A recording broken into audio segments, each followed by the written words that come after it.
learn and get better, and they all went off with great careers. Yeah, really did. Hey, that's. Let me ask you this, Coach Joseph. I know Coach Cole. Coach Cole is a passing guy. He loves to throw that football, right? And I love the run game, Coach. And you're a Nebraska guy. Tell me you love the running game, Coach. Please tell me you hadn't lost your love for the running game. I love the running game, but I'm in love with the passing game. Get you there quicker. Because I look at it like this: the kids' attention span is so short. So a run game, it takes about 12, 13 plays to get in the end zone. If I can hit you with 6 or 7, then guess what? I don't have to use all my concepts. I can get in and get out. But I do like throwing the ball. And I tell people these days and time, if you can't throw the ball when you want to throw the ball, you can't win it. And if you look at the top 4 teams right now, they throw it when they want to throw it, and they run it when they want to run it. And I think it's the old days of just say, hey, I'm a grind it out. Yeah, okay. But I'm gonna put 9 dudes in that box. I'm gonna play 9 box, and I'm gonna unload on your back every single time because you can't account for me. But if you can throw the ball, you keep those safeties high. So I think you can throw the ball these days to be able to win championships. You might win a game and go back to who? Army and Navy. They run that ball and throw it. You got to be able to throw the ball. And I mean, when Johnny got in the game, he was the only one really throwing that ball around the yard like that, putting that ball up 4 times a game. You know? Tell me, Coach, of course you coached in the SWAC at Alabama State, Grambling. Tell me where you think of watching SWAC football right now. Where is that? Has it changed from the 20 years when you first started to now? How you feel in the talent wise and what's your observation? I think right now, I think it's really more talented. I think they do have a lot of talent in the SWAC, and I think a lot of these kids get overlooked. To get on the next level, that they got to be free agents and make the team. And if you take one kid and say, okay, I'm gonna put him at Alabama, he would go there and start right away. So I think it's more talented. And I think with the addition of Florida A&M and Bethune with the Florida teams, that because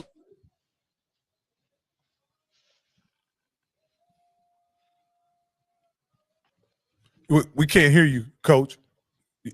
We can't hear you, Coach.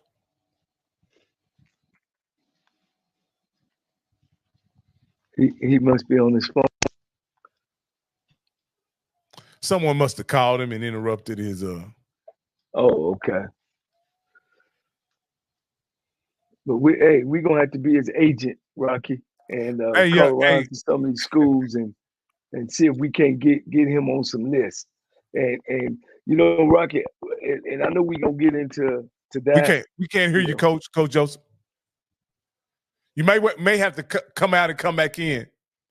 Yeah, but with all these jobs popping open, Coach, this hiring cycle, people should take some serious looks not only at yourself, but at Coach Joseph. And if an AD is out there real smart, I doubt that it's in his budget, but if he could get both of y'all on a 2-for-1, that would be an amazing opportunity. Yeah, I mean, because when I look go ahead, Coach. Here's our problem. I got to make sure that goes. Bobby Petrino returning to Arkansas. Ex-back was finalized.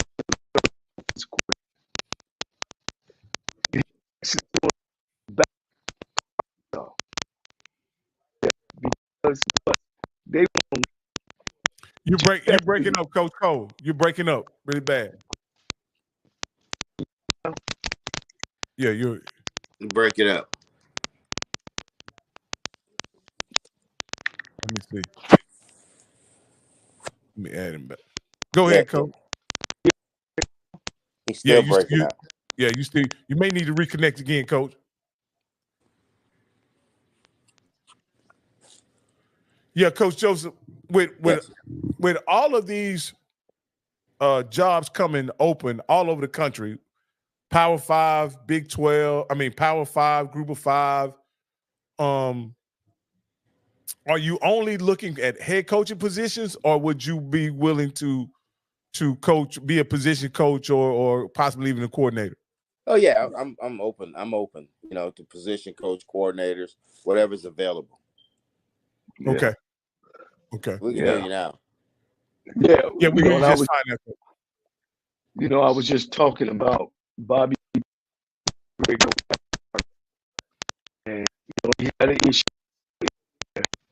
And yeah, we can't breaking up again. We can't understand you, Coach. You breaking up really bad. You got do you have your headsets in?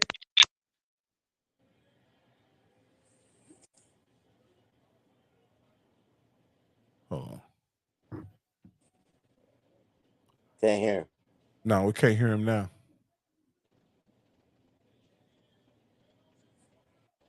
I appreciate y'all hanging on with us as we struggle through these. But I think what he was saying, Bobby Petrino was recently hired at Arkansas.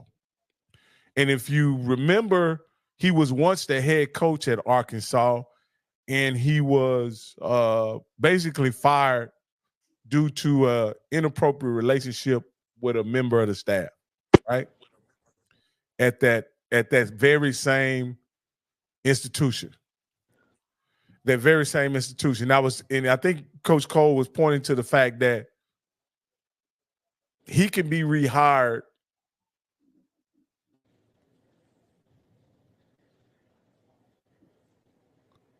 Go ahead, Coach. I can't hear you. He's still muted. Can you hear me now? Yeah, I hear you just fine now, Coach. Okay. All right. Go ahead. You go ahead and finish.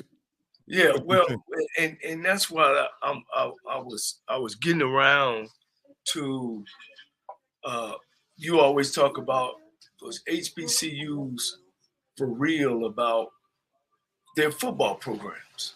You know what I mean? And bringing in the right person. You know what I mean? The right football coach.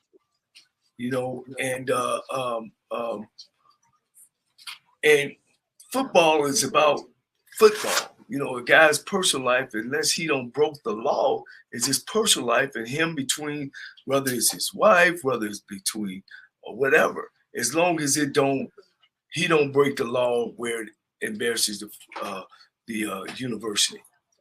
And we get off into that, when I say we HBCUs get off into, wanting to hire their buddy or holding something against you. Something happened 5-10 years from here and from now. You know what I mean?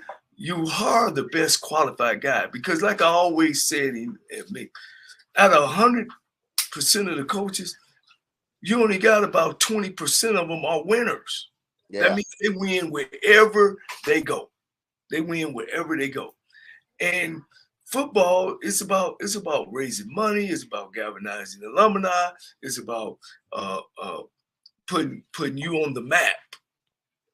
And I think in the HBCU, and we get more so involved with somebody's personal life than them being football coaches, And we got guys like Mickey and Jenkins and, Coach Frazier just jumped back. We got some great coaches out there that are sitting on the side because people are taking personal views of them. And I don't think they're and that's why, Rocky, when you used to say, I don't think HBCUs take football important. They don't, in my opinion, when you hire guys who are inexperienced, when you hire guys who don't have a track record of winning in these high-profile positions, right? It tells me that you're not serious about football. I'll go back to a place where both of you guys coach, which is Alabama State. You're talking about they have a coach, Coach Eddie Robinson. He had a really good year this year. He finished 3rd or 4th in the SWAC, and that's great. But when he was hired, he had not been served as a head coach or an assistant coach and had been away from football for about 10 years. When you bring a guy on, right, to coach your team with that kind of experience or lack thereof experience, it doesn't tell me that you're serious about football. And when you talk about what's his qualifications and the people who know the inside scoop on what's going on, they say, well, that's his line brother, that's his frat brother, that's his fraternity brother. That's not a serious reason to hire a guy as a football coach, in my opinion. Right. That's a very personal reason to hire a coach. And though he had a really good, had a decent season this year, he doesn't have a track record of sustained success, and we'll see how it goes. You're really gambling with your football program, and I think anybody serious about football shouldn't be gambling with their football program. They should hire qualified men to lead their program. I'm thinking we were always taught in this family is don't make a business decision with your feelings, and that's why so many, that's why some billionaires out there, because they don't make business decisions with their feelings. There's a business part of it that you got to get done, because at the end of the day, and Deion said it best. I don't care what you think of me. Johnny don't care what you think of him. We know, I'm a good dude. I know he's a good dude. Yeah. People can vouch for us and say, no, they good people. Yeah. But I don't care what they think about me, because at the end of the day, just like you judging me, God gonna judge you. So we try not to judge people. I think I can speak for Johnny. I never heard Johnny like judge somebody and say, oh, we're not gonna take him because he did this. No, he's a good person, man. He's a good dude. You take it for what you take. You accept people for what you know about them personally, but if you know they're a good person, then you know what? Hey, things happen. Things happen sometimes. But you're right. They get rehired sometimes at the PWIs, and we shake our heads, and HBCU's like, no, we're not doing it. We're not doing it. And that's what continue to lose, because you're making a business decision with your feelings. Coach Joseph, you had a very public situation, family situation. It's none of our business, none of the public's business, right? Mm-hmm. But certainly an AD will ask you about the status of it or whatever. Yeah. On this platform, we often get over 1,000 views. If there's someone tunes in and if you would like to say something about that, I'm not asking you about it specifically. If you were asked about that, is there anything that you'd like to say publicly about that situation so that we can get past that and put all that behind you? Because obviously, it is behind you and it's no longer an issue with you and your family. But if you like to address it in any way. Well, I think you got to look at the United States. You got to say due process. And I guess we had somebody say that's what make America great is due process, and things happen, but then you go to court, you go to the law, and they say, okay, nothing happened. We have no evidence. It's no case. We're gonna dismiss the case. We're gonna expunge we're gonna expunge everything. It's not in the system. We can't find the case. It's no case number. It's gone. And if anybody they want to talk to me about it, I'm open. I talk to people about it. I tell people that, and I say, hey, talk to her. Talk to her. Talk to my agent. Talk to my attorney. Talk to the DA. Talk to whoever you need to talk to, and they're gonna tell you nothing happened. But even that, Mickey and Rock, at least bring the guy to. You know what I mean? Don't go by hearsay. Bring the guy to and look across, because I want to hire the best football coach for my program. And if I got an issue or problem with that coach, bring him in. All this in the window and they understand, you destroying people's, and not really say destroying people's lives, but it's just not right and it's not fair to just haul off something about somebody that you don't heard you know, and you really don't even know the person. You know, we get a lot of that. You know, we get a lot of that. And it's not only hurting that person per se, it's hurting the university, it's hurting the kids that's there. Because when you're on a good football team, coach, and you winning championships, you going places. You graduating from school, you know, it's stuff to talk about. The school makes money, you know what I'm saying? The enrollment goes up, ticket sales go up. Everybody that's from that university feels good about themselves. And then you got these few people, you know, that want to be like you or want the limelight that keep that type of stuff going.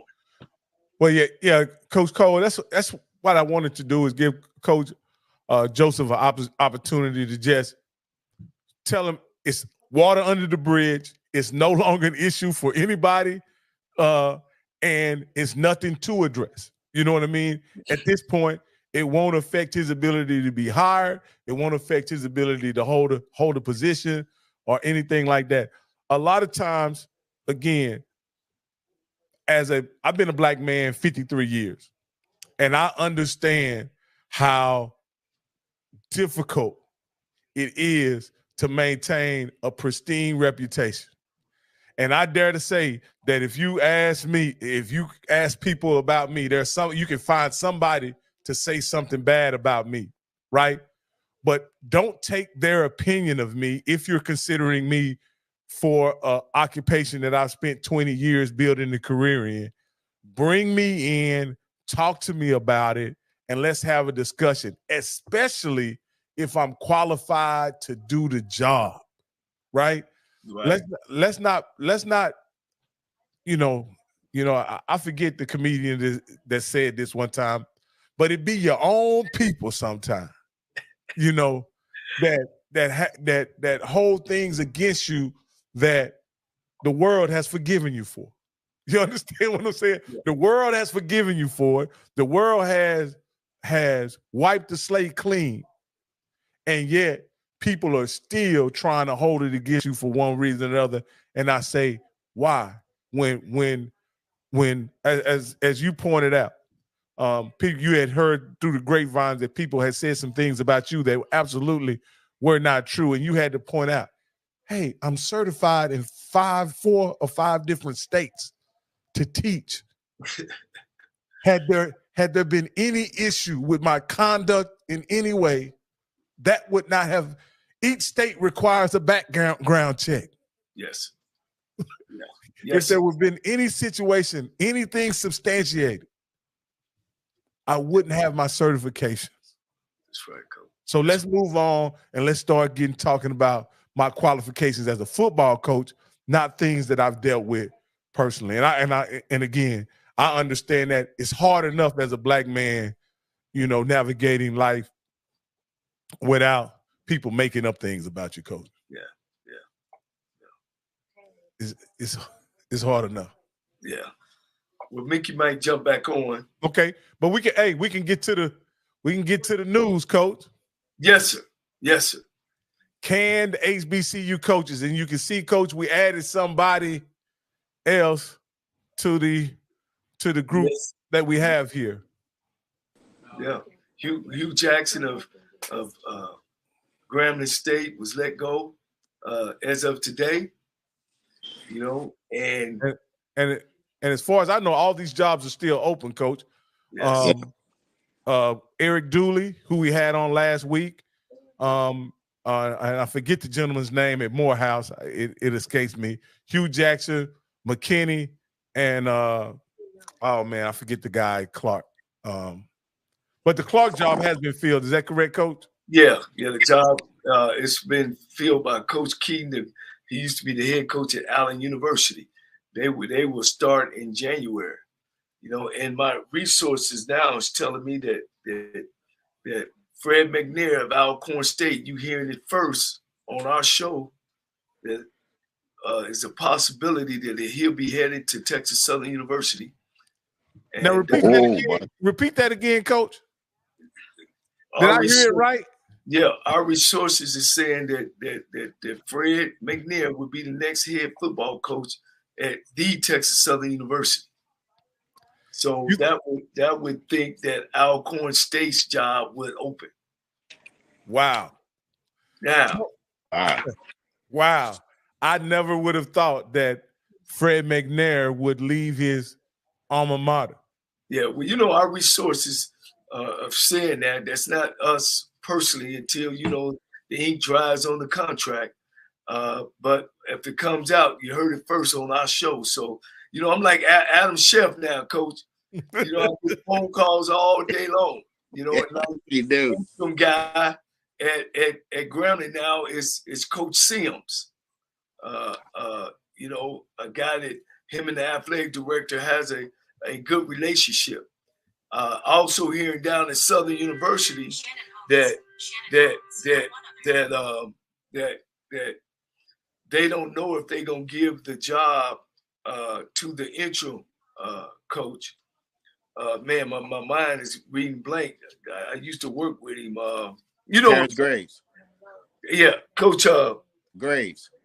Yeah, Coach Terrence Graves. So they don't know. They had a vote on it, and they had 6 board members vote and only 3, and he has to have all 6 votes. So right now that job is open, and they don't know what they're doing. You know, and of course everybody is looking at the Benedict head coach, Chennis Berry. You know, they're looking at him at Texas Southern as well as at Southern, and he wants the Southern job. You know, because I think Benedict, you know, has got financial issues out there, and they think about downsizing their program. So we don't know what moves, but these are all the moves and things that's been happening around, you know, that Fred McNair has been having conversations with Texas Southern. Coach Joseph, 2 years ago, my sources were telling me that you were taken under very serious consideration for the Southern position, right? Can you tell me whether or not you were interviewed for that position, and were you offered the position? I think, you know, yeah, we talked, but I don't think we got to the point where it was offered. But I thought I felt comfortable that they wanted me at the time, and you know, the pay cut at the time was going to be almost a $300,000 pay cut. And wow. And you know, at the time, wow, you know, you had somebody that you know, living with, and you had to explain that to them.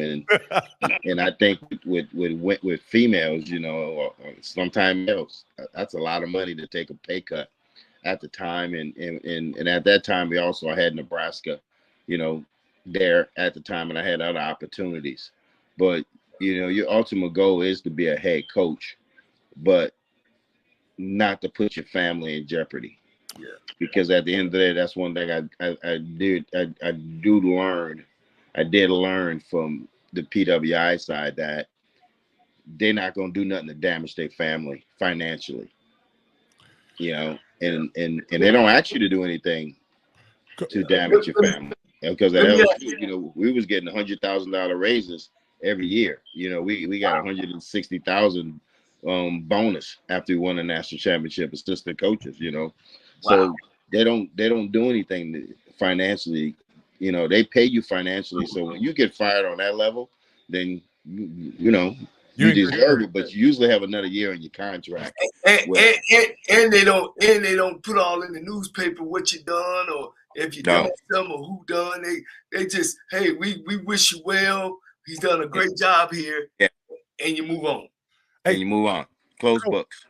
Coach Aranda, who was on that staff with you, is the current coach at Baylor University. I happen to live in Waco, Coach, so I'm sure you know where Waco is. Yes. And he's luckily, Coach, not luckily, but I'm just glad Coach Aranda was able to retain his job this year at Baylor. For whatever reason, there was rumblings that he may lose his job, and he ended up having to let an offensive coordinator go. I said that to say this. When he came here, he brought some really cool, really good guys with him, and I would never want those guys to leave. But I had no idea what assistant coaches were getting paid until, you know, maybe a couple, 2-3 years ago. And with what they're getting paid, Coach, what do HBCUs have to offer those coaches who are highly qualified, who are just getting paid enormous amounts of money to be position and assistant coaches? Well, I think right now, and you know what I'm hearing, you know, and knowing guys on both sides, the HBCUs, especially the SWAC, they pay more than the Southland Conference for their head coach and assistant coaches. They pay more than the Southland. So the HBCUs, I think I think some of them, and they might be top heavy, they are competitive with the salary on a FCS level. You know, okay. I think they are. They really tried to do it. They tried to do it, and some of them are doing it, and some of them not. Some of them just don't have the resources. But I think that's when you go back and you tell that AD and you tell that president, well, I'm gonna go play $2 million games. I'm gonna go play LSU for 1.2 million, and then I'm gonna go to Alabama and play them for 1.3 million. But you're gonna chalk that up. But you can't count that against me because it's not a 12-game season for me. It's a 12-game season for the university, but it's a 10-game season for me because I'm giving these two losses. I'm gonna take these 2 L's for the university, so I'm doing my part. So don't ever think that HBCU coaches don't do their part, because when they pay you to come on the road to play, they don't expect you to come in there and win, but they give you a check. So you got it. That loss, you shouldn't count that loss against me. You know, because I'm doing this to help the athletic department and help the university, and it brings great exposure when you can go play a team like Alabama and LSU. I think credit off the hat off to Coach Orgeron, because when he took over at LSU, he wanted to play Southern, he wanted to play Grambling, because he played Northwestern and he played Southeastern. So it was why are we not playing that? Why are we not playing Southern? Why are we not playing Grambling? And finally they did it, and now those HBCUs can get a piece of the pie. You've seen Tennessee State; they went into Notre Dame. Well, they didn't go into Notre Dame for no 300,000. They paid. That was bad. That's bad business. They paid them $1 million. Now I'm not a big fan of the money games, Coach, because I think, now this is just me, and I'm not a coach, but it's a way that the university pimps the players, right? Well, you point out a very good scenario of where it's really about the football team doing their part for the university, and that's a real classy way of explaining it. And it's never been quite explained to me that way. Yeah. You look at New Mexico State. They went to Auburn, but Auburn was going to pay them 1.3. Well, they beat Auburn, but the difference between New Mexico State going to Auburn, then a Southern or Grambling going to Auburn, we going to Auburn with 63 scholarship. New Mexico State went in there with 85. So you give me 85 soldiers and you got 85 soldiers. Let's rock, let's bang. But if I go in with 63 and my depth is not where it needs to be, well, once you get up 42-0, I'm taking my starters out. I'm taking my starters out. So, and it happens, but you have to do it because you have to help the school financially. You have to help the school. You see all this stuff coming back up in the news reports about this state this HBCU $30 million or $40 million, and the state of Oklahoma owes Langston University almost $100 million, because they hadn't paid it. But so they're not getting the funding from the state that they should be getting, because somebody's holding out on them. So you have to go play those games really to help the other sports. Like you got to help the softball team. You got to help the women's tennis team. You got to help those sports, because those kids deserve to have nice things also. So as the head coach of a university, if that's what you got to do to help other programs, then that's what you do. Yeah, let me jump in there too, Rock, to show you why too. The PWI schools, smaller schools, been doing it for years. Yeah. I remember when my brother played in Nebraska in the 80s, 70, 75, 76, 77, 78, they would play Pacific University and beat them 63-70 to 0 every year.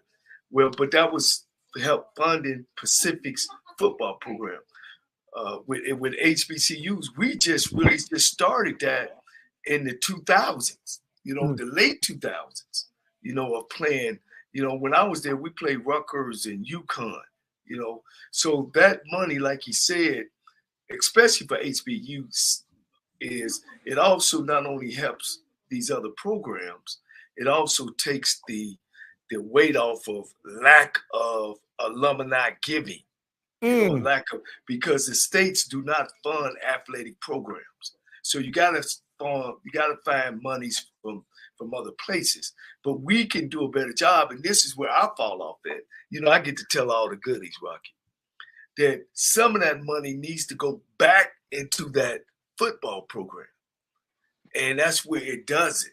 You know what I'm saying? Where you can actually get your football program to run off of itself, of all the money that it makes. You know what I mean? If you get, let's just say you get play a game and you get 500,000, but see, the school gives the football program its operation budget, and that's why some of these people like, oh, we're the football program don't make no money.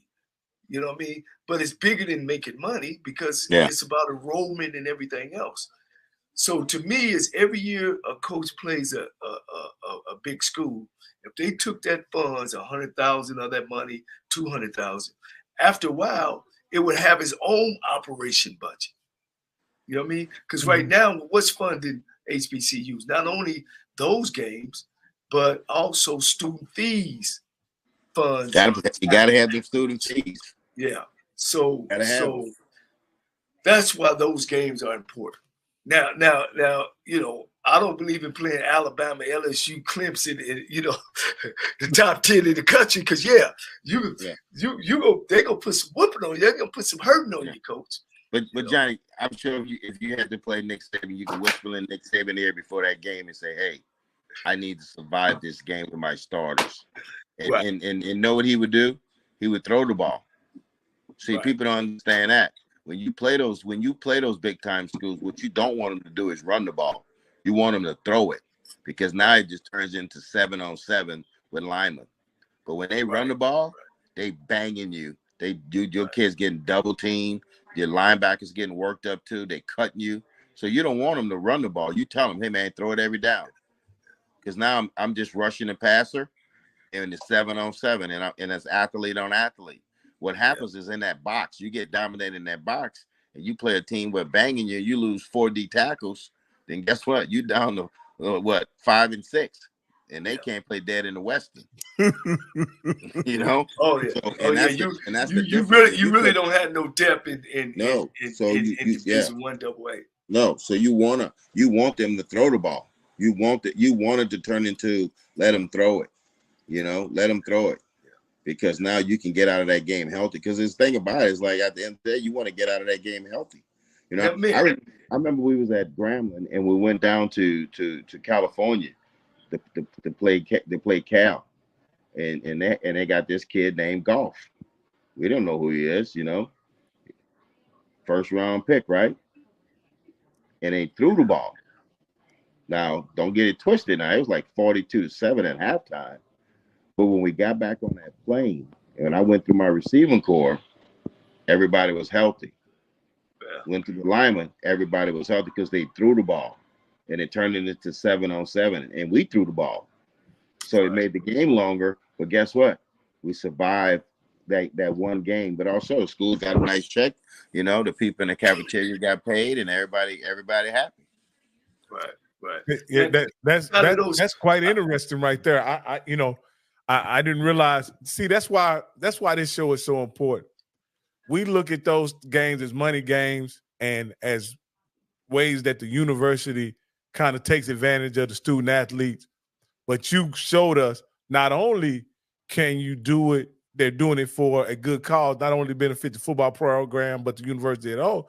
You're telling me there's an ethical way to take that check. Yes.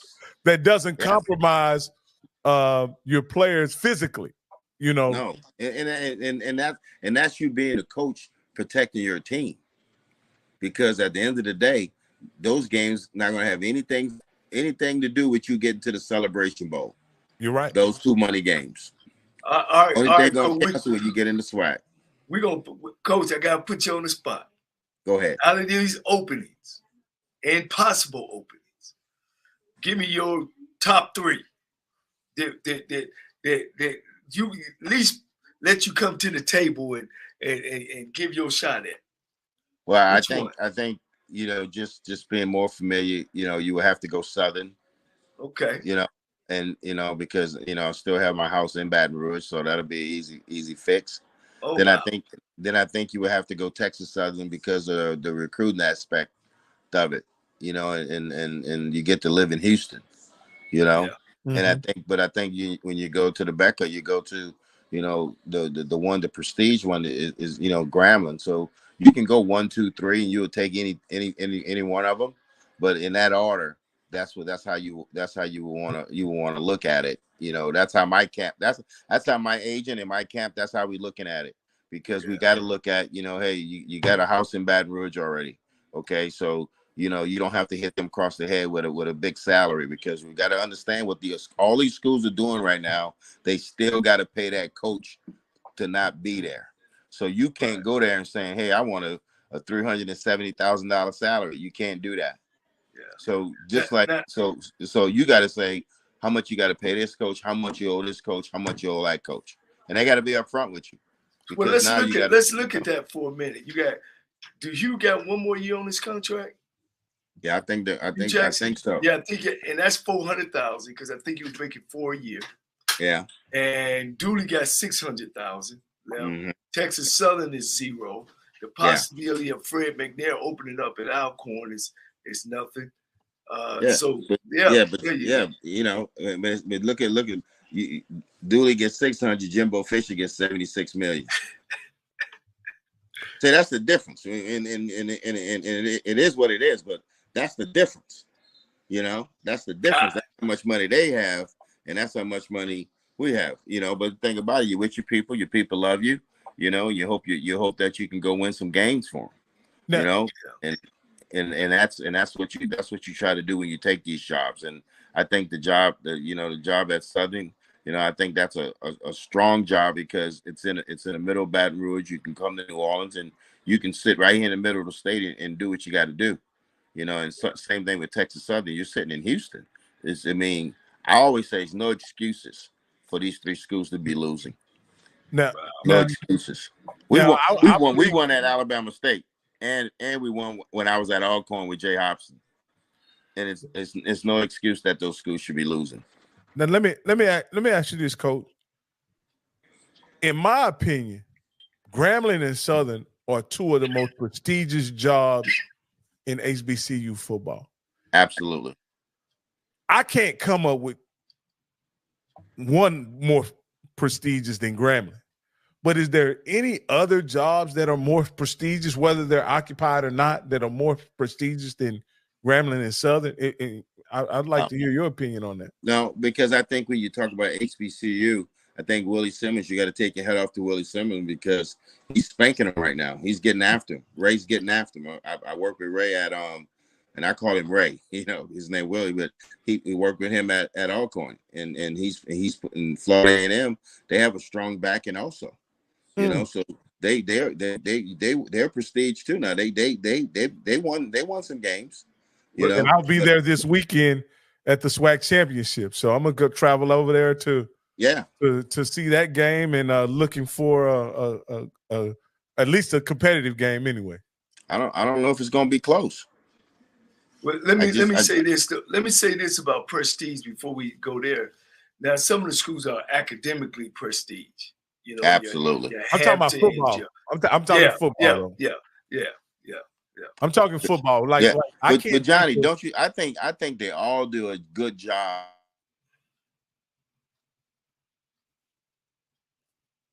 Yeah, they when I look at football over in the MEAC now, you got to count South Carolina State as well, and North Carolina A&T. Because they won a couple national championships. Can you hear me? Yeah, I can hear you. I just can't hear Coach. Okay. Yeah. Okay. But go ahead. So you got North Carolina A&T, and Howard, you got North Carolina Central. That's real prestige school as well. Athletically. Is South Carolina State still open? Yeah. Oh, you mean the job is still open? Yeah. Because the school always been struggling financially. No, the school, yeah. I mean, my thing is, and I think you we did this at Langston. You know, we had school recruiters that we sent to Dallas and we sent to Oklahoma City. And I don't know if they still do that. If they got recruiters that go, and like when we recruited for Langston, we had to bring flyers to the counselor's office and say, hey, you need to put this on your desk. Here's our flag. And I think when you go out and recruit for HBCU, when you stop in them high schools, you got to make sure that you have a flyer in there, because you might have a student in there that wants to go to your university that don't have any info. So I think you have a lot of responsibility, I think, when you're at HBCU, because it can't just be about football. And people don't know that, Johnny, that you do a lot of things that help the university outside of football. And you hope you appreciate it, but at the end of the day, it comes down to W's and L's. And that's why the good people of Alabama don't mind spending what they spend on coaches, because without Alabama, what would Alabama be? Without the University of Alabama football team, what would the state of Alabama be? And Exactly. and not that I'm comparing HBCUs to the state of Alabama. What I'm saying is the HBCU football teams provide branding for that individual school. Absolutely. And when I think about prestigious football schools, and I'm just talking about football schools, I'm talking A&T, FAMU, Jackson State, Southern, and Grambling. Those are the blue bloods, in my opinion, in HBCU football. You guys, and again, I'm an outsider, so that's in my opinion. And those are the blue blood jobs, and all of those jobs have been recently opened. Yeah, and I think you're right about that. And I think eventually, I can see the MEAC and the SWAC merging, because it's a lot of these group of fives that's about to merge. Because the future, if you look at the future of college football, it's about to come down to about 24 teams. Because at the end of the day, you say what you want, it's still the same top team, the same 10 teams in the top 10. And it's the teams who have the most money. You don't see no team in there that don't have money. Liberty 11-0. Toledo 10-1, 11-1. But they don't have enough money to compete with the Alabama and the Georgias and the Clemsons. All those, we get the same schools every year. So the NCAA, these people are gonna get tired of dealing with the NCAA. They're gonna say, you know what? We're gonna have our mega conference, and they're gonna have 24 teams, and they're gonna That's the mini NFL then, coach. That's what it's coming down to. When you got NIL right now, what do you think the next step is? They're gonna have, because once you start something, now you got to finish it. And the NCAA kicking in on the NIL. You're muted. Let me unmute you. I'm muted. No, not you. Coach is muted. Johnny's muted. Yeah, he's muted. He got himself muted. Yeah. Go ahead. Here's one of the things about HBCU head football coaches that they don't understand when they were choosing a coach. That coach got to be willing to help sell that school, not come with this coach and then go home. And see, that's the difference when you're talking about going out and hiring guys from the outside that hadn't been there. You got to hire coaches that got some skin in the game. You know what I'm saying? And that's why when a guy graduates from HBCU and he comes back and take over a job, or a guy like Mickey Joseph coming from inner city New Orleans and getting a piece of it as he come through his career, knows and learns what it takes. And if you don't know what it takes and learn, like, you got to come up with your own golf tournament. You got to come up with your own Hall of Fame. You got to understand how important that is. But if you get a head coach in these HBCUs and you bring these guys from PWIs, they don't know nothing about that. They come in to coach and go home. And they don't care if the alumni galvanize, the alumni, they don't care about, really, the only thing they care about is the winning losses. And most of the times, they're going to get the losses because they don't care. They don't see it. They don't think as a head coach, that should be a part of what I need to do to come in and help this HBCU go to where you want it to go. Yeah, Johnny, they don't know about that cafeteria going to close at 7 o'clock. You better get them kids out of practice. Yeah. Hey, sometimes, we had to break practice and run over there with our football pants on. With your pads on. With your pads on, coach. Eat and come on back. And you can't get frustrated. Hey, man, that's the way of rock and roll, man. Yeah. Because, and you can't make excuses once you know. But this once you know what's going on, don't start making excuses. You knew when you signed this contract what was going on here. And here's the difference, bro. When you start winning at HBCU, Rock, like at Southern, when I was with Pete Richards and we was rolling, we get us a starter jacket to the waist, starter jacket to the knee, T-shirts, hats. You be like, well, where's all this money coming from? Oh, man, the cafeteria don't never close. It'd be like, oh, we waiting on you, coach. All of a sudden, the president, man, get a suite and he got turkey and everything. It's just money just start falling out everywhere, man. At Tennessee State, man, when we were rolling at Tennessee State, Rock and Mick, they sold out of hot dogs, hamburgers at a game, everything. We walked over there to get some tickets one time, man. Money all on the floor, Rock. Money all on the floor. Yeah. We drove in great buses, We got, some pullovers. All of a sudden, money just come out to woodwork, man. That's how HBCUs work, man. What as Coach Cole, as you've explained to me at HBCU, the head football coach has to be a counselor, a coach, a preacher, a businessman, a recruiter, a protector. Like, get the custodian some good old Crown.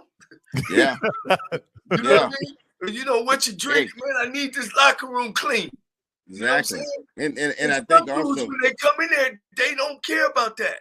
Yeah. And the place looks a mess. Yeah. We always used to say recruit ready. And John, wouldn't you say that athletic directors got to have some type of vision? I think the guy I worked with at Langston, Patrick Simon, he had a great vision. He's always say, we're not D1. He said, but we're gonna look like D1 and we're gonna prepare like D1, but we're gonna be smart with it.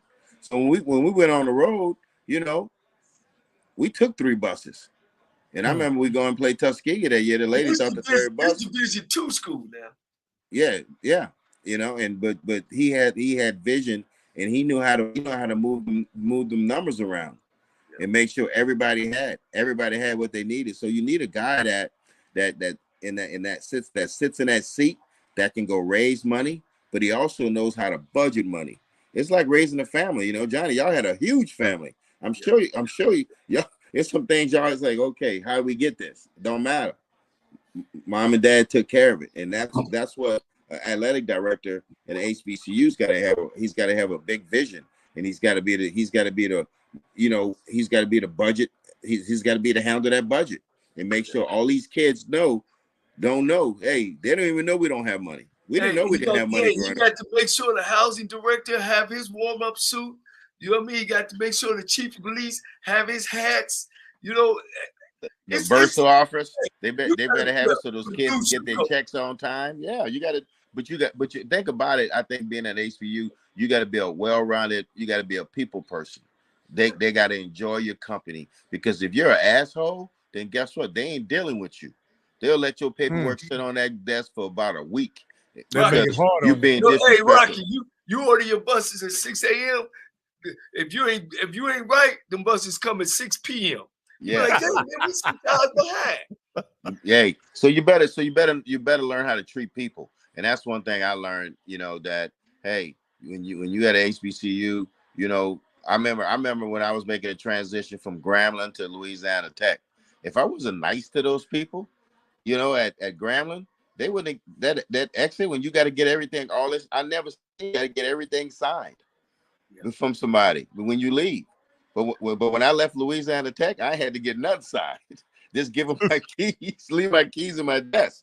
But it's Man, but when I went to University of Cincinnati and I got there, sitting on my desk, man, was an envelope full of money, my keys to my car, and my keys to my hotel room.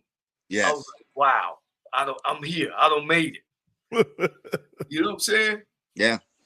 So, Coach, with things on some of the things as you guys describe it, other guys could view it as a hassle or even a punishment. But you guys are simply sitting here laughing and joking and smiling about doing things that are above and beyond the X's and O's. And from what I hear, you know, a lot of that takes away from your ability, seems to me, would take away from your ability to, you know, from the X's and O's. So no. When that's it's what X's and it O's, takes X's to and run O's. a program. That's what it takes to run a program. You got to mop the floor and clean it for yourself. So when them kids walk in that room or walk in that locker room or come to that building and that place is clean, that gives them a sense of pride. Yeah. You know? And these outside people, they don't understand. When you walk down there and they got him locked out at his dormitory or he can't get in his room and his coach show up, man, that kid run through walls for you. Exactly. You know, and that's the thing about it. When you got those snacks in those meeting rooms and they know they miss lunch, and you know they miss lunch, and you got them peanut butter and jelly sandwiches and chips and just to get them to practice. You know, it's different things that you have to do, but it goes back to what I said before. You know, HBCU is going to operate a certain way, and it doesn't mean they operate in the wrong way. It's just the way they operate. PWI is going to operate a certain way. Doesn't mean they operate in the right way, you know. But at the end of the day, you know what you signed up for. You know what you signed up for, and the first thing you signed up for is to help that university day to day. Because without that university, you wouldn't have no team. You know, you wouldn't have no team because, like Johnny says, you would think football is not important to some people. Like they just want to we just say we have a team. When I went to Lane College, showers didn't work. They only had 40 lockers for a 100-man team. Because we went to Home Depot. The president gave me his thing. He said, man, I ain't never heard of this before. I said, man, we need to build 60 more lockers. Me, my brother, and our staff actually built the lockers, painted them, and laid carpet, got the plumbers to come in there and fix the showers so the guys can take showers, Coach. Yeah. Coach, we had to line our own field. Coach, actually at Lane College, I had to grow my own grass. Yeah. It's true story, Coach. It's true story. And we beat everybody. Yeah. We beat everybody. Them kids seen that field, man, and that green grass, Coach, they would run through a wall for you. Yeah, because they know you either do it or you be out there on dirt. Yeah. Getting your players. Because some administration don't understand how important that is. They just don't. That's the black college way. You know what I mean? The HBCU way. Is it getting better? Yes, it's getting better slowly. You know what I'm saying? And it depends on who getting it. That's that's the thing that we come in and we want to pay these head coaches from PWIs all this money. You know what I mean? Take that money. We won't have to pay them all that money. You know, run that through the staff and then put that back in, some of it back into the program. And we will play good football. Yes. Yes. Well, I know with all that you guys are talking about doing for players and programs, the guys have no choice to play hard with making the kind of sacrifices of building lockers and making sure they have snacks. Because that's one of the things about my college experience. It seems like I was always hungry. You know, I was a 250-pound defensive lineman. That may have something to do with it as well, but I was always hungry. And I would have appreciated if we had I probably would have made a few more meetings if we had some peanut butter and jelly sandwiches or a few snacks in the meeting room. When you promise those families that you're gonna take care of their kid, then once you get those kids on campus, then we always looked at them as they're our kids. They're my sons, or they might be, everybody, the kid might need something, and hey, he can't get home to get it, so now you got to say, okay, we gotta work out where you can get what you need to be comfortable, but you gotta work. And I think sometimes you can't think that, the bed's already made. No, you gotta work. Yeah, you gotta roll up. You gotta roll your sleeves up. Like, don't be scared if you see that. If you walk out there and there are no hashes on the field, you better get that spray paint and you better start hitting them. You better start hitting them every yard to get some hashes. And that's why I think we get downplayed of coaching on the power PWI list. I think some SWAC coaches would be great up there. Absolutely. Great head coach, great as assistant coach, because they've done so much with so little. Man, what you think they can do with something? We would take it to the next level. When I went to University of Cincinnati, I'm like, is this all I got to do? Is recruit and coach my position and go home? Is this it? I ain't got to go look at the locker room and get it cleaned up. None of that. Somebody else doing that now. Yeah. Following the kids out, making sure they go to class and everything else. Hey, doing your own study. That's why they downplay us, and more coaches should be able to leave the HBCU realm and go to those other schools. Exactly. So so it look like y'all got some guys watching the stream fired up and ready to go play, man. Coach Joseph, we had you on here, man, an hour and 40 minutes. I want to thank you for spending this time with us, man. And you're welcome on the show anytime with Coach Cole and I. And is there anything you'd like to say before you get off here? Well, I'm thinking y'all doing a great job, and bringing a lot of exposure to the HBCUs, and I think it's well deserved. Well deserved, and like I said, if it wasn't for HBCUs, I wouldn't be where I'm at today, because I worked at Alabama State, I worked at Alcorn, I worked at Grambling, I worked at Langston.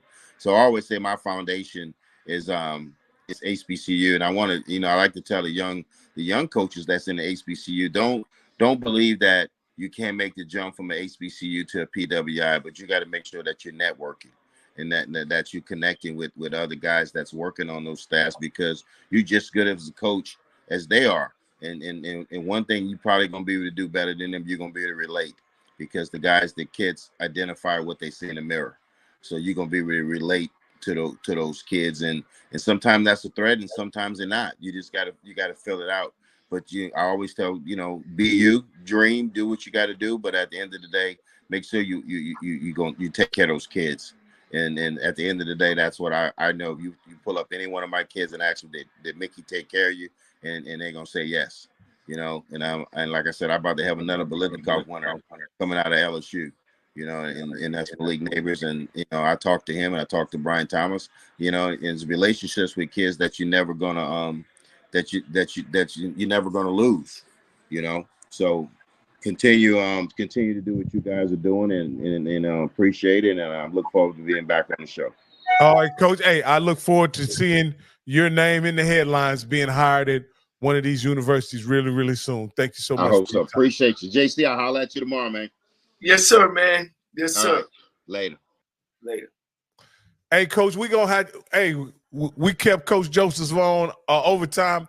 We got 15 minutes, Coach, to get through these few picks, go through these games, and then we can pick the SWAC championship and get off here, man. So just hang on with us. We ain't gonna hold you long. If you want to call in, you see the call in number at the bottom. We'll take a few calls before we get off, but we're gonna zoom through this right now, Coach. Anything else you'd like to say about the coaching firings that or the vacancies that are up right now? again, we mentioned that Hugh Jackson just joined. Hugh Jackson was just released by Grambling. So in my opinion, two of the premier jobs in HBCU football are open right now. Right. And of course, South Carolina State is still open as well. You know, they hadn't hired nobody there. And, you know, this is, you know, still in the college football world. This week is still another week that coaches can lose their job. And, of course, you don't want anybody to lose their job, but that's our business. Don't make him a bad guy. Don't make him a bad person. You know, that's the fleas that come with the dog. You know, and, you know, as I talked about some of the other movement with McNair, maybe, you know, sources say he's looking at the Texas Southern job or headed that way. Chennisberry, of course, is 20-0 in the SIAC, you know, and there's some jobs opening up. And you never know, man, of things. You know, Simmons is always, I think, looking for that big jump to a 1A job. So we'll keep our ears to the ground for our fan base and, you know, look for some of those changes. All right, Coach, we got a chance to check this game out. It started out really favorable for NCCU. Then their quarterback got hurt on a touchdown run. He was never the same in the game. And the Richmond Spiders, you know, defeated NCCU 27-49, Coach. Yeah, when I've played in these playoff games, man, and when you lose or slow down a quarterback like NCCU, because he was more than the quarterback, he was the running back also. I mean, he had put the offense on his back, and you know, they led most of the first part of the game, but you know, the game is 4 quarters, and Richmond, you know, got more bodies. You know what I'm saying? Came in the game a little more healthier. Of talking to Trey Oliver, and when you lose that trigger, man, you know, it's tough. It's tough. And I always tell people all the time in FCS football, 1AA football, you got to score points.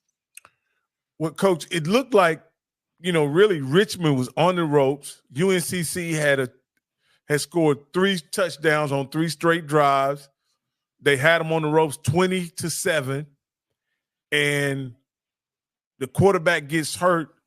The backup commits a turnover deep in NCCU territory, and it was an avalanche after that, Coach. Well, but not only just him as the quarterback, his presence, his leadership, you know what I mean, on that field. You know, that kid was like a coach out on the field.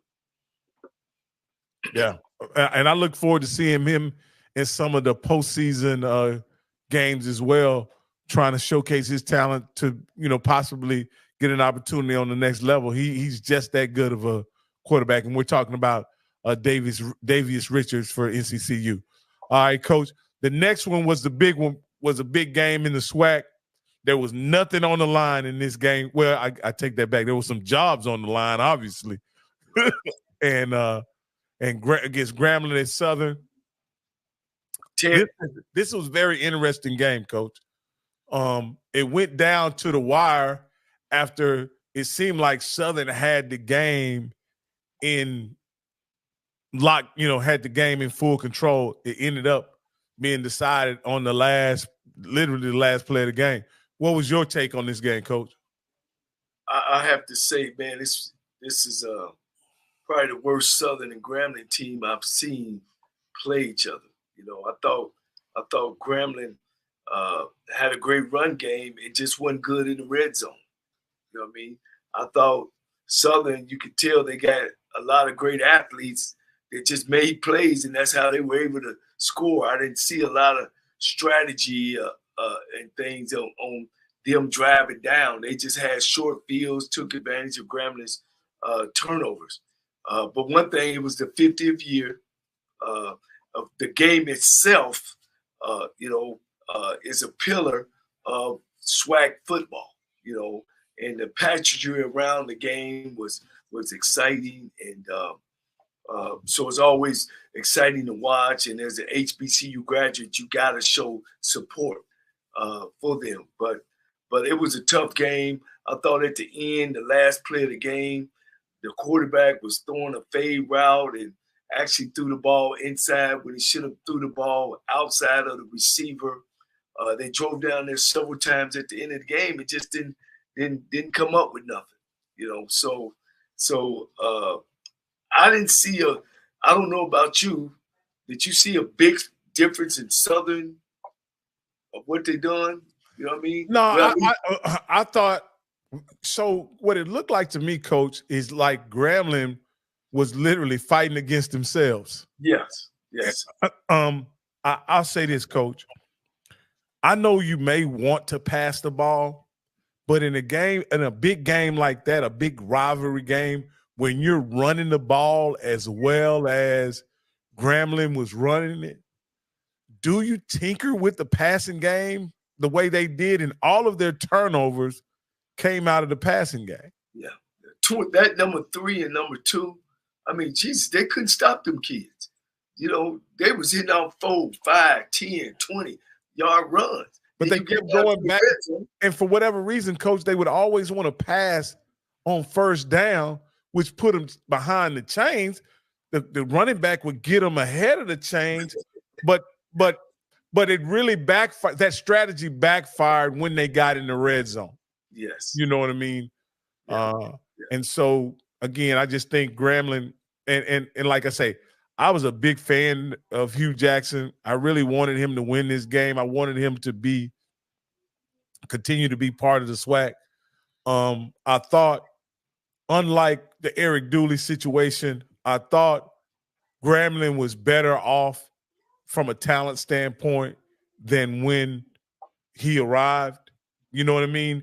It did not pay dividends, big dividends in a win and loss, but you could see progress. You could see progress, and he would have a really talented team coming back.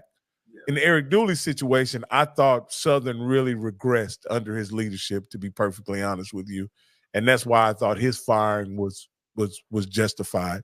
Though we had him on the show, and I just think the struggles they had on offense didn't, you know, and him being an offensive guy didn't go away, really, to me. No, they didn't go away. Again, you pointed it out, Coach. They had some short fields.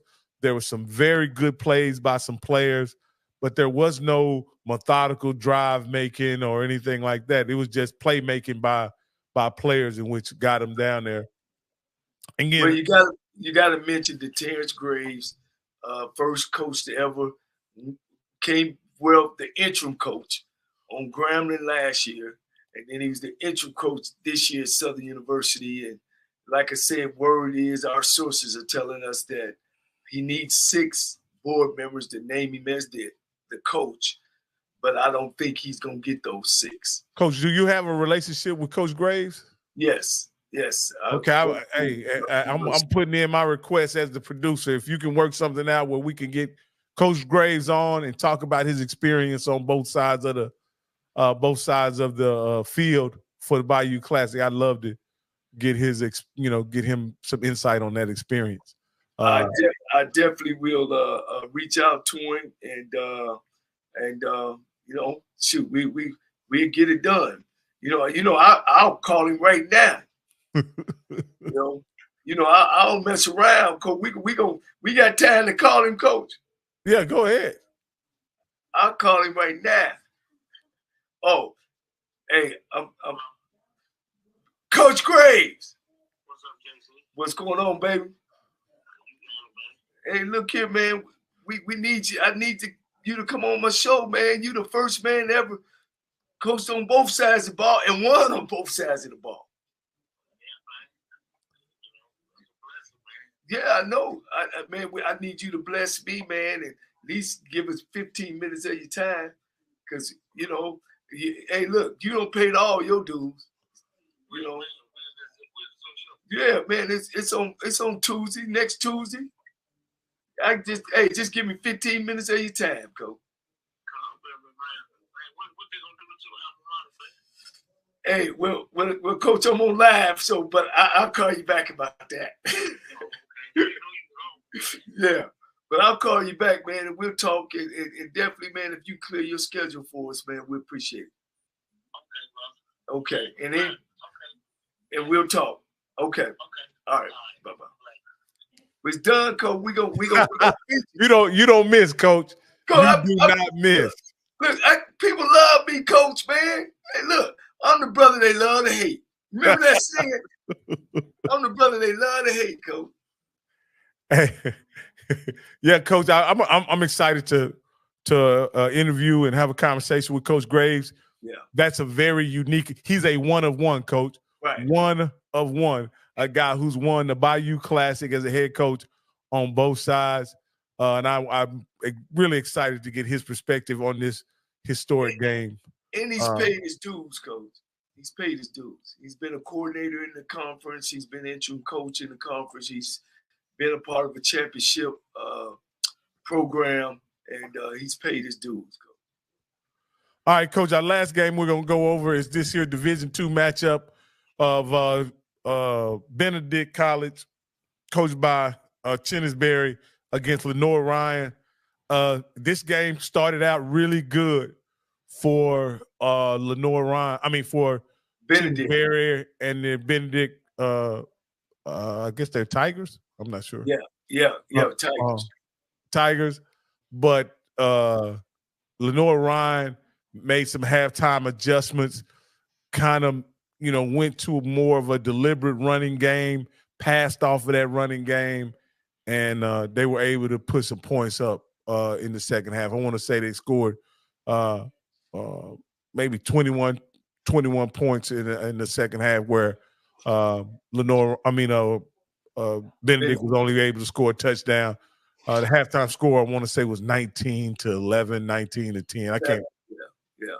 19, I think it was. It was 19-7 Benedict. Yeah, and Lenore Ryan came out the gate, and they left no doubt, Coach. The game was actually, this score is closer than the game actually was, because Lenore Ryan was going away.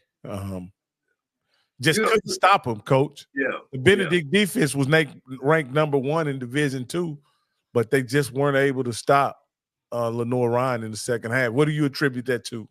Well, see, this is where, you draw the line between HBCUs and these PWI schools. Halftime adjustment, and sometimes the program beats you, meaning Lenore Ryan's program, how they go about their day, how serious they are about football. Sometimes the program beats you, and in this case, that's what I think. Coach Chennisberry's team was very disciplined, but again, we always talk about, you got to score at these levels. You got to come out and score. And when you had that lead, they made an adjustment to you and slowed you down, but you evidently didn't make the right adjustment to slow them down. Yeah, it looked like this is just my assessment, Coach. Lenore Ryan was playing some zone in the beginning of the game, was able to get them, and Chennisberry and Benedict was able to move the ball against that zone. In the second half, they went basically to man on man, and because of that they were able to use those other guys to contain the quarterback. Yeah, you bring extra man in the box. Yeah. So they weren't able to run very effectively, and that one-on-one defense made it difficult for them to complete a pass. On offense, it's what it seemed like Lenore Ryan did was just really commit to a power running game. Right. And wear you down. Yeah. And then take advantage of your turnovers and get short fields. And now I got the ball and your defense is always on the field. Absolutely. It's the same game. They play the kicking game. The game is about field position. You know what I mean? And there's 3 phases of the game: offense, defense, and special teams. And if you win in 2 of those, which they were, you got a better chance of winning. I would say in the second half, up until the last maybe minute of the game or 2 minutes of the game, Benedict had maybe 2 first downs in the second half, if that, because they were 3 and out, 3 and out, 3 and out, 3 and out. When I was at Tennessee State, we played Appy State. and we started out slow. You know what I mean? We were happy just to get there. That was in '98. And when we found out and we made great adjustments at halftime, we was able to push the game close. They ended up beating us like 42-31, but we were slow out the box. You know, made some turnovers early. And then once we settled down, made our adjustments at halftime, you know, we were able to compete like we were, should have. And of course, they went on to beat us in the first round. But you know, you got to come in there healthy. You got to come in there with a good game plan and a good scheme. But you definitely got to be able to make adjustments at halftime. And I don't know, you know, when they talk about Benedict being 20-0 in the SIAC, really how many good teams are in the SIAC? You know what I mean? Is he playing against good competition, or is he just playing the best of the worst? What I did notice about his record is that he didn't have any wins against PWIs that I saw. And you would think that, and you know, I'll talk with Chinnis too about, look, I'm gonna run through and I'm gonna win my side. I need to be playing some PWI schools, preparing my team to get for to the playoffs. For the playoffs. And knowing what to expect, Coach. Yeah. Coach, we only have one game. We had 3 games last week. We only have 1 game this week to preview, Coach. But it's a big one, Coach. It's a big one. Yeah. It's a big one.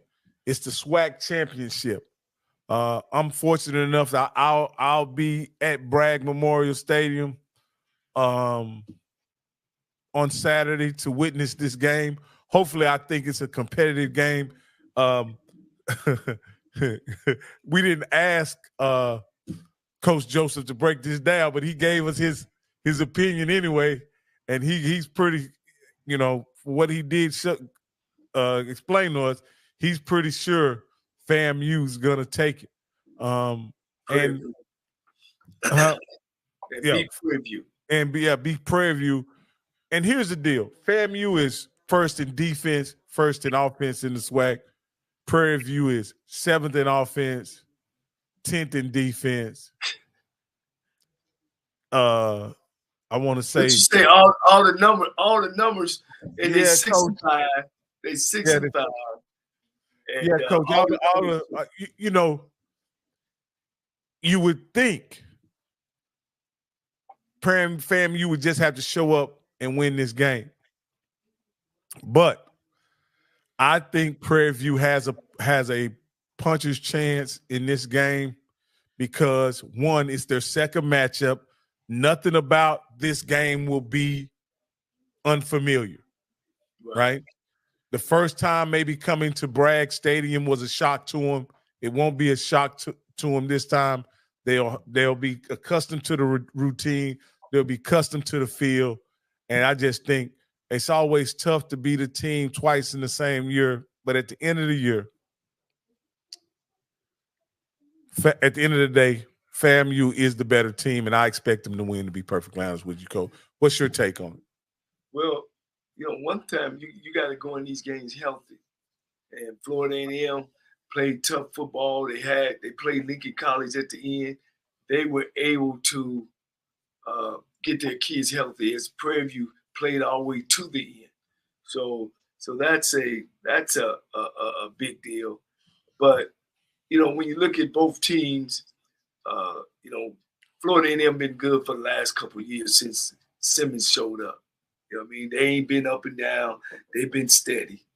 And so, you know, you just got to look at that. You know, when you compare quarterbacks, you know, you got to give Florida A&M the edge. When you compare coaching, you got to give Florida A&M the edge. Coach Simmons, you know, Coach Bubba McDowell, not saying he's bad, but Coach Simmons been in that spot a lot longer. You know, when you look at the offensive line, that goes to Florida A&M. When you look at the running backs, you know, Prairie View's not bad, but they don't have the running backs A&M have.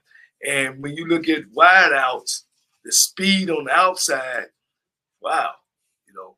So, look, some people say you throw out the records and the numbers. I just don't think so. If it's 19-7, if it's 10-7, it's going to be Florida A&M. On another show, Mr. Stephen Campbell pointed out that since this game has been moved to the home team, at the home team of the team with the best SWAC schedule, I guess. It was the first two were won by Alcorn, then Jackson State won twice, and now we're here at FAMU, and if everything holds serve, FAMU will win as the hosting team. The hosting team is won each time, Coach. And that goes to another question. Do you think this is an unfair format for a true championship game to allow the team with the best schedule to host the championship game? Yeah, I noticed the conference administration came in and made these adjustments, I guess, financially.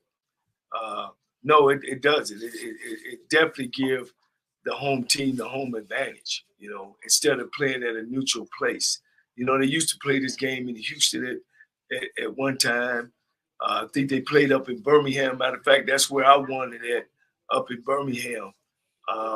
So, yeah, I wish they would go back to that format of playing this game in one neutral area.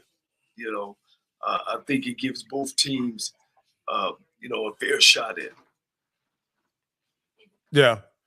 Yeah, I think, again, I think this is this gives the team, the best team, because in this situation, both teams, there's a difference in record, but there's a situation out there where both teams probably could be undefeated, and they simply just flip a coin for the home team, which I think that would create an unfair advantage. So again, I kind of like those championship games to be in a neutral site to give both teams a chance, give their give both teams fan base an opportunity to travel and make it to the game. But this particular game, my intel tells me that the FAMU game was sold out the first day tickets were available on November 22nd. Yeah. And the game was sold out. So what I've heard too is that hotel-wise, the conference wasn't ready, to go out and secure hotels. So I think Prairie View is staying a little further out than Florida A&M is. And then I hear they got the AKA convention down there. And and I know, we knew FAMU was going to win the championship, 3-4 weeks before the season's over. You know what I mean? Mm-hmm. I think somebody might have dropped the ball on that one. But you got some teams, some people staying in Valdosta, some people staying in Jacksonville, some people staying in Mobile just to get in there to watch the game. So hopefully that don't keep or deter people from coming to the game, especially Prairie View's fans. Yeah, Coach. Hey, this has been another great show, Coach. I can't wait to come back and report to you guys about my experience at Bragg. I'm really looking forward to it. This will be my first time ever on Florida A&M campus, and my first time seeing the FAMU team live. And so I can't wait to check them out right there. And I'm looking. Man, you got to tell me now, are you going to the classic, to the real Black HBCU National Championship game in Atlanta? Okay, I give you. Hey, I'm gonna give you a call tomorrow, Coach, and okay. I'll let you know. I'll let you know one way. I have a very special lady whose her birthday is around that time of the year, and so I could, is she know. Cisco, she better. We partied in Atlanta, Georgia. All right, then, Coach. Hey, Coach, you always take us out, man. It's been another great show. I've really enjoyed it. I want to also thank Mickey Joseph for coming on the show and sharing his experiences with us, man. It was a really great conversation, Coach. You know everybody in the coaching business, and I want to thank you for reaching out and getting me to come on with us, man, on behalf of all of our followers and our subscribers. Hey, as I always show, man, you're going to have ups and downs in this life, man. When just not getting up in the morning, having a little bit to eat, it didn't rain on your head, you got your little piece of car outside, and you got your job to go to, or just getting up in the morning. You know what I'm saying? And if you feel yourself at the end of the rope, you tie a knot and hold on tight, because ain't nobody bad like you.